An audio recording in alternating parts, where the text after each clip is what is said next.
Hi, my name is Savanna. I'm a clinical exercise physiologist and the wellness coordinator here at HealthTeam Advantage. Today we're going to talk a little bit about arthritis and exercise. Exercise can be difficult with arthritis, but it's definitely needed. We're going to go over a little bit about what arthritis is and how we can help it based on exercise. So what is arthritis? Arthritis is inflammation in one or more of your joints. There are many different forms of arthritis caused by wear and tear, infections, underlying disease, or genetics.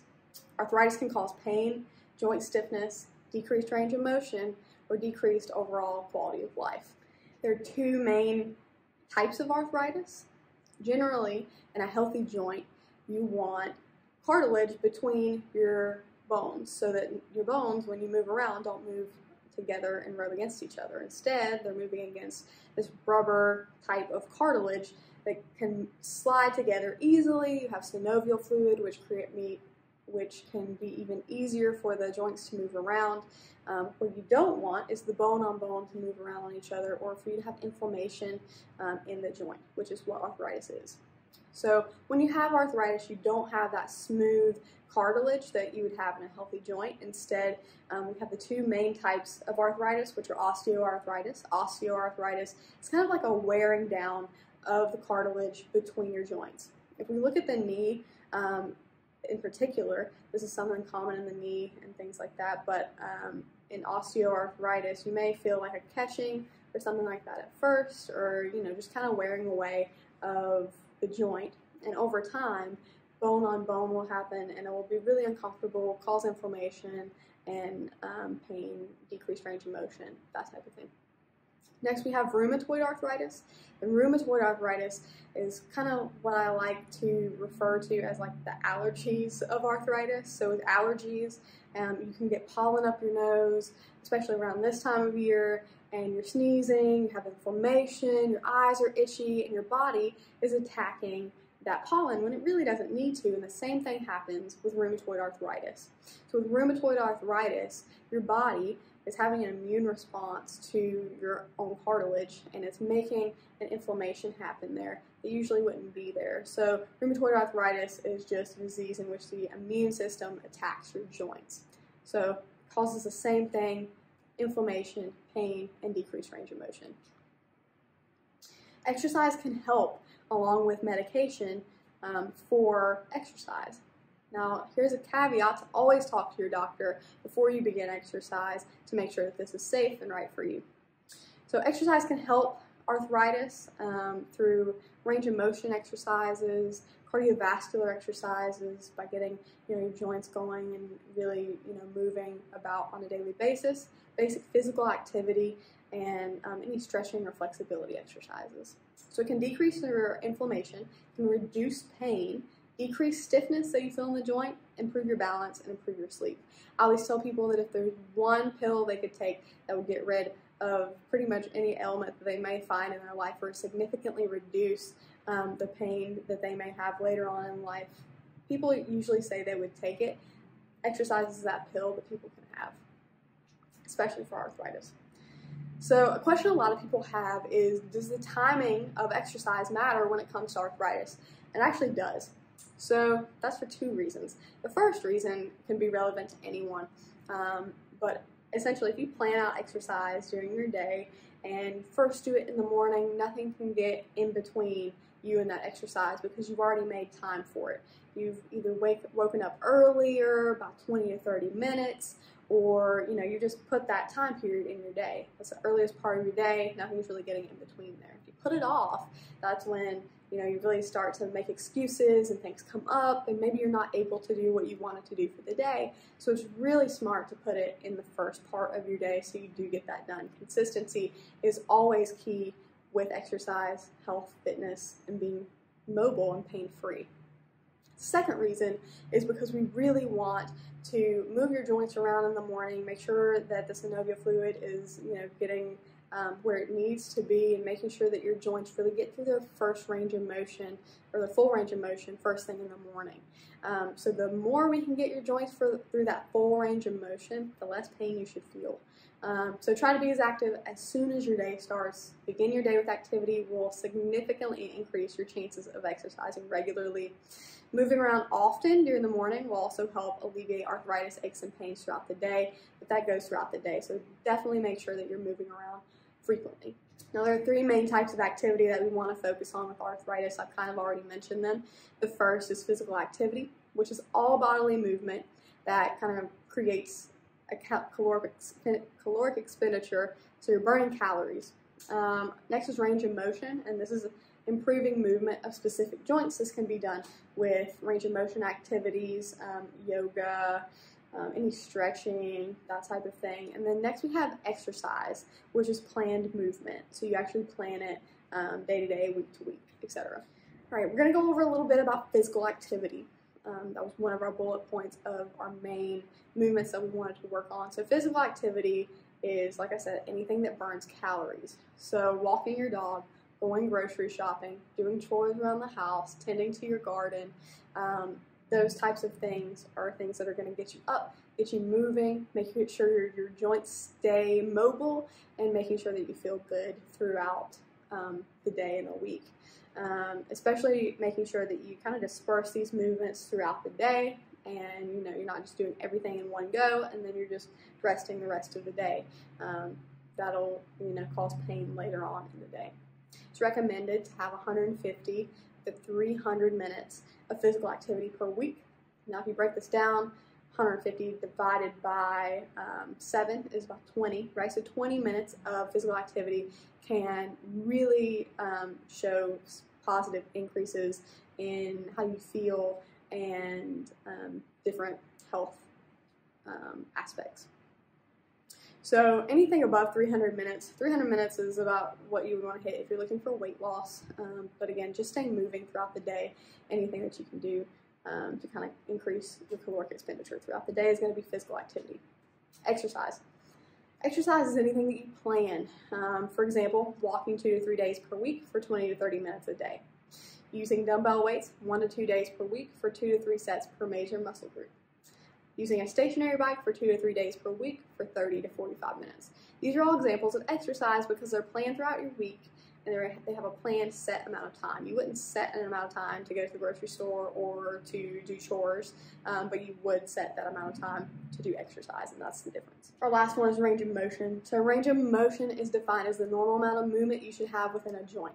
So we should be able to move our joints within its full range of motion without really a ton of pain. Now, that's different for arthritis, and we have to work on that every day. So it's really important that you focus on these range of motion exercises at least 1 to 2 times per day to make sure that you are getting the type of movement that you need to maintain your quality of life. So moving your joints through their complete range of motion without pain, you can find this in static stretching. This would be something like holding a stretch, whether it be a shoulder stretch or anything like that. Dynamic stretching, which would kind of be stretching your muscles out in a movement. And then we have general motion, like if I were to bend my elbow and then straighten it right back out. Those are the different kinds of range of motion exercises that you can do. Some benefits of range of motion exercises, you're going to find that eventually you have less stiffness, more flexibility, better posture, reduced risk of injury, and improved joint function. I don't think there's a person in the world that doesn't want these benefits. Some tips for this, like I said before, do range of motion exercises once or twice a day. Do each move a few times and build up to more, up to 12 times per movement. Move until you feel a slight stretch, but don't force the movement, and stop any exercise if you feel sharp or deep pain. Now, there's a caveat to all of the things I just mentioned, and that you want to start slow. That is very, very important that you start slow and build up your activity, whether it be physical activity, whether it be exercise or range of motion exercises. We always want to start at a baseline and then move up from there. If you're currently pretty sedentary, not doing a lot, you may want to add about 5 to 10 minutes more for your first week. We don't want to overdo it. That is going to, if you overdo it, that will definitely inflame your arthritis, make you not feel good, and then make you not want to move as much anymore. So we want you to start slow and build up as time goes on. I always say that there's a very thin line to walk when you're dealing with arthritis, and by that I just mean you have to find your sweet spot for physical activity and exercise. How often? How often should you do these types of exercises? We have three main things we want to focus on to keep us really healthy. One is our cardiovascular exercise. That deals with our heart and our lungs. We want to keep those healthy at all times, so we want to do low impact aerobic exercise and movement for at least 30 minutes per day, 3 days per week. That's going to help not only with our joints and moving everything around, but with our heart and our lungs. Then we want to focus on resistance training. This works our musculoskeletal system. So this is going to be working our bones and our muscles to keep those healthy as well, especially if you're a woman over really 50 years old. You want to really focus on bone loading exercise to minimize osteoporosis. This also helps with your movements to help reduce or mitigate the pain you feel with arthritis.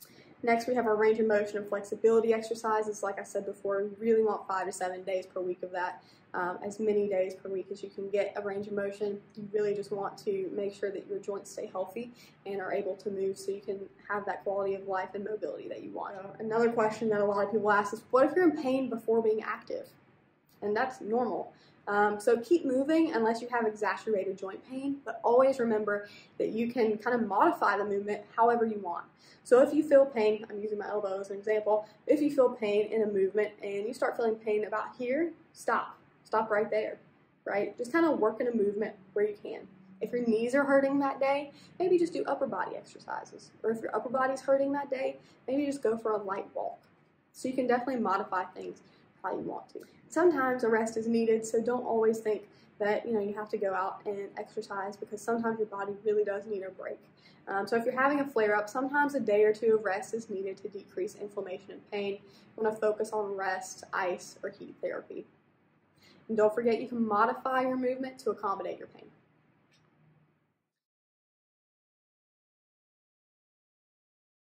So we're going to try some range of motion exercises together. Let's step back a little bit here. So these are just an example of range of motion exercises, how they should feel, what they should look like, and this is just a solid base for you to use. We're going to start from head to toe and go down. So we're going to do shoulder rolls first. Shoulder rolls are working our shoulders up and around. You can go clockwise and then counterclockwise. You can go up to 12 reps. We're going to go back now. And like I said, just normal movements. If anything hurts, you can kind of adjust it so that you feel less pain. And so we're going to do a neck stretch. So we can look over to our left. And if you feel pain when you look all the way over, just look over a little bit. This is going to stretch our trap and our neck. So then we'll look down just slightly until you feel a nice little stretch here. You can hold this for about 5 seconds and then work your way up. And then we're going to rotate over to our right side and come down. Again, if any range of motion hurts, you feel a deep or sharp pain, stop the exercise. All right, next we're going to do a shoulder stretch.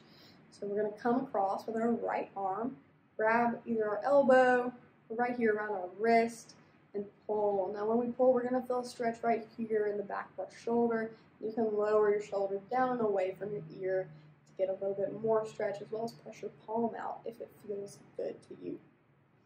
After that, we can rotate over to the other side. Always want to do both sides so that everything is equal. Again, come down. Make sure you're feeling that stretch. Again, we want to hold this anywhere from 5 to 15 seconds. Shake that out. Next, we're going to do a wrist roll. Wrists are something that people have a lot of issues with. So we're going to start in a prayer position. We're going to open out like a book, rotate down, around, and back. It's going to be a great stretch for your wrist. Open out, down, around, and back. I'm going to do it one more time. Open up, down, around, and back in the middle. That's a great stretch for your wrists. Next, we're going to do shoulder rotations. These are great for rotator cuffs. They're really great for rotator cuff health, not only for your joints, but just for daily movement. A lot of people injure their rotator cuff, so it's good to have a healthy rotator cuff. We're going to tuck our arms in. We're going to keep them at a 90-degree angle. We'll end up looking like this. We're going to rotate out and keep our elbows tucked in until you can't really rotate out anymore, and then we're going to come back to the middle. And rotate, come back to the middle. Should feel a little pinching sensation right in the middle of your shoulder. After you do those, you can shake that out, and we'll go to a 90 rotation. This is still working on your rotator cuff. So we're gonna come here, 90 degrees, looks like a scared toe look. We're gonna rotate up as far back as you can get it. Don't lean back. You can see that I'm not making myself go backwards. I'm still standing straight. And then we're gonna rotate all the way down as far as you can. This is about as far as I can get. Then we're gonna go back up. Any pain you feel, just have a decreased range of motion. This is really, really great for shoulder health. All right, next we're gonna do a tricep stretch. So we can actually move our elbow in its full range of motion and our shoulder in a good range of motion here. So we're actually gonna come up, our arm is gonna be straight, locked out. We're gonna come up as far as you can, up here behind our head. We're gonna lower our hand behind our head, press back just slightly. Our fingers, you should feel a stretch right here in your tricep, and this is also getting a good range of motion in your elbow. And we're going to extend our elbow, come back down. So we're getting flexion and extension in the elbow, getting a lot of movement in the shoulder. We're going to do the exact same thing on the other side. We're going to come up, arm flexed, bend back behind your head as far as you can get it without pain, and press back again, feeling a stretch right here in the tricep, maybe even a little bit here in the lat. All right, good. So next we're gonna work down here to our lower body. So I'm gonna step back a little bit, and you can do this seated as well. You're just gonna do the same thing, just in a chair. So we're actually gonna rotate our weight to our left leg, point our right toe up, bend at the hips, and come down into a hamstring stretch. From the side, this is what this looks like. Weight going here, but going back nice and flat. I'm not going anywhere past where I feel a nice stretch. Some people could go all the way down. I'm not one of those people. So we'll come back up and we'll do the other side. Now we're going to come to our right leg. Our right leg is going to hold most of our weight, so we're going to shift our weight back. Show you what this looks like from this side. Shifting our weight back, this leg is straight. I'm going to come down and stretch that left hamstring. Getting a good range of motion here in our hips, as well as our knee. We're going to come back up. And we're going to make sure that our range of motion with our knee is good. So we are going to do some flexion and extension with our knee. We're going to do some leg curls first. So standing or seated, you can take hold of a chair if you need to. With our left leg, we're going to bring our toe up nice and slowly, really flex this back part of your leg and lower back down. You really want that toe pointed up like this, really the whole time. Toe pointed up, flex that back part of the leg, and then come down. You're getting a great range of motion in the knee. Same thing with the right leg, flex that toe up, and then we're going to really pull back so you get a nice tension on your hamstring, going back down. All right, so finally, we are going to keep our toe pointed down for this one. Our leg is going out or up, back to our butt, and we are going to extend our leg as far as you can. Again, you may need a chair. You may need to hold on to someone or a chair for this one. This is a leg extension as far as you can, out. You should feel that this muscle is nice and contracted. It's actually may work better for some people in a chair. I'll keep the same angle on this one, so you can point your toe down or out, whichever one feels the best. We're going to extend. Good. And extend out. That is pretty much it for your legs and your knees. The last exercise we're going to do is going to focus on our ankles, which again a lot of people have an issue with. You can do this seated. Most people probably find the most benefit seated. So we're going to point our toe down, trying to find where you can see myself. All right, we're going to point our toe down, rotate around, and back up. Just an ankle roll. Getting a good amount of mobility in the ankle. Again, a lot of people have issues with the ankles and knees, wrists. We'll move to the other one. So back a little more. Down, around, and up. Again, you can do this clockwise, counterclockwise. You can find that one side is a little tighter than the other. Again, don't do anything that hurts, and really try to build up to the recommended amount of exercise. So you don't have to start with the recommended amount of exercise. You can definitely just move along at your own pace, however you feel is necessary.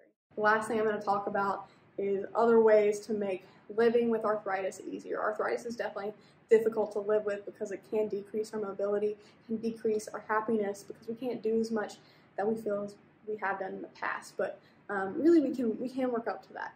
So try not to sit for long periods of time. I don't know if you've ever gotten up in the morning and felt really, really stiff. Same thing happens with arthritis. If you sit for too long, you're going to feel stiff. So try your best to really disperse those periods of being active throughout the day. Remember that no is a perfectly acceptable answer, so you can tell people no about going different places if you think it's going to flare up your arthritis, and if you don't feel like moving that day, you can turn that down. Experiment with heat and cold. So experimenting with hot and cold modalities to help mitigate the symptoms of your arthritis is important, as well as any medications that your doctor prescribes to you. So make sure that you always take any medications and continue to take those medications unless otherwise prescribed by your doctor. Cut down on your sugar. Sugar is a huge inflammatory agent, so really try not to have a ton of sugar or any, a lot of inflammatory type foods. We want to keep down that inflammation as much as possible. Don't let stress get the best of you. Again, that can cause an increase in inflammation. You can also lose a jean size. You would be amazed at what 5 to 10 pounds would do on your joints. A lot of people carry a lot of weight on their joints, and I would say 90% of people could stand to lose about 5 to 10 pounds, at least. So it would be great on your joints if you could lose about 5 to 10 pounds. Just take some weight, take some pressure off your knee, your ankles, that type of thing. Schedule regular swim sessions. Swim sessions are a great modality of exercise for people who have arthritis, and they find that really that's the only thing they can regularly keep up, because when they get in the water, there's no pressure on the joints, and they can actually move in that full range of motion. So taking classes, water aerobics classes, or even just getting in the pool, it's becoming summer, so it should be a great time to do that and just get moving. Start using a shoe insert, again, just taking pressure off those joints. You can, if you're having pain, leave housework for another day, or just don't do it all at one time, so you can disperse it throughout the day. Lastly is take a yoga class. Yoga is great to really run through those full ranges of motion that we just went through in those exercises together, and it's just another way that you're not putting a ton of stress on your joints. That's it from me today. Thank you all for tuning in, and I look forward to talking more to y'all in the future. Thanks.